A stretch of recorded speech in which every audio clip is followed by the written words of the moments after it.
On March 22nd of 1999, Cynthia, naked, woozy, with a padlock around her neck, beaten and battered, stumbled from this trailer to a neighbor's to call 911. You see, she had been locked in here for 3 days, and this was the trailer of a serial killer. This is that serial killer here, David Parker Ray, also known as the Toybox Killer. You see, to everybody else, David was just a normal guy who's kind of quiet, kind of alone. He had a girlfriend and a daughter, and, he kind of kept to himself.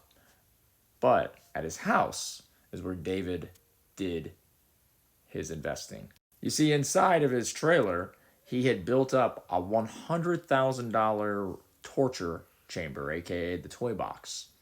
And he soundproofed the walls. He put a gynecology table in here.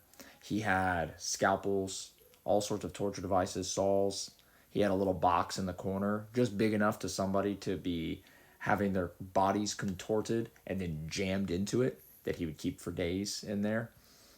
He had a mirror on the roof so you could watch yourself being tortured.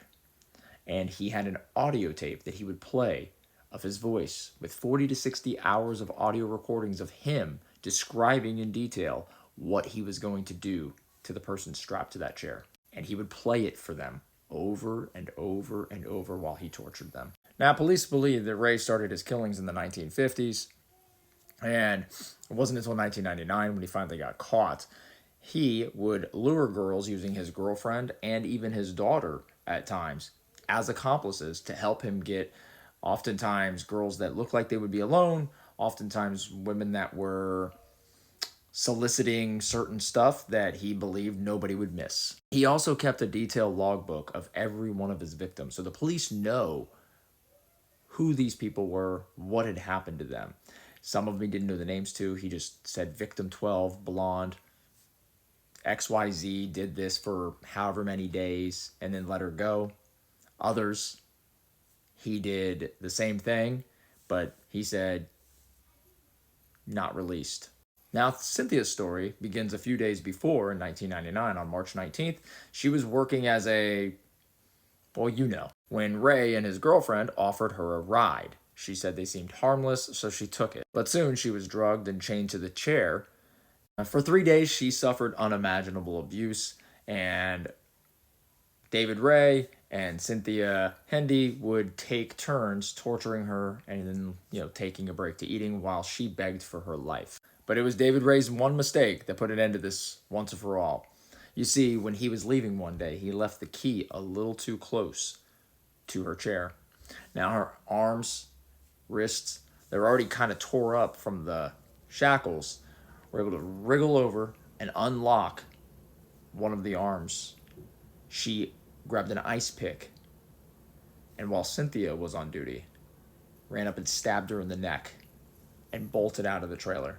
She ran to the next trailer, screaming, they're trying to kill me, they're trying to kill me, they're trying to kill me. The police come, they investigate, and they find a treasure trove of horrifying things they said they had never witnessed, or some of the stuff they couldn't even stomach looking at or seeing and listening to on the audio tapes.